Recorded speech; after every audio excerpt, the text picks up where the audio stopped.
In this video I want to show you another cool thing that we can do with HyperV Replica, and it's actually very helpful in case you replicate a machine from one site to another and the network settings are completely different. The Hyper-V switch configuration, maybe it's completely different and you want everything to just work. You can, on a machine that is replicating, configure different IP settings for the replica VM. So in case you want to make a failover and the replica is booted up, the Hyper-V manager will inject the network settings that you want on the replica site. You can also configure that the replica machine connects to a switch that maybe has a different name than the one on the primary machine. So let's see how this is done. I have a virtual machine on HV01 test VM, which is replicated on HV02. And for this machine, I want to set a different address from a different class, as you can see. And I will also want to set, in this case, the switch is named the same, but I want to see if it appears in the settings. And the settings look like this.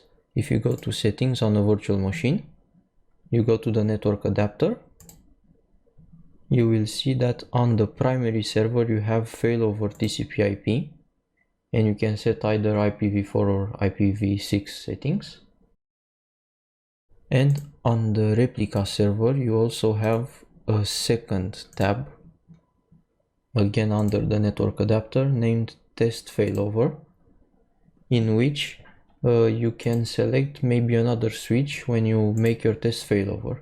This is so that you will not impact production by mistake. If the machine boots up and it's on the production switch, then you're in trouble. So this is only when you make a test failover. But still, let's see how it looks. The first thing, to set the network settings, we have to set them on the primary machine. So not on the replica. For me it's HV01. So let's run the command. And the command ran. Let's check in our interface, because it's easier to visually see what's happening. And you see that the settings are in place. I did not put DNS settings, but it's easy to do that also. And I want to test also this part, to connect to another switch in case of a test failover, and this has to be run on the replica machine. So on HV02 in my case. Let's see. Now if we go to HV02, to our virtual machine, we should see in test failover that this has applied. Okay, so this worked. If you enjoyed the video, I would appreciate a like and a share. And if you're not subscribed, please consider subscribing to be notified whenever I put new videos. Thanks a lot for watching.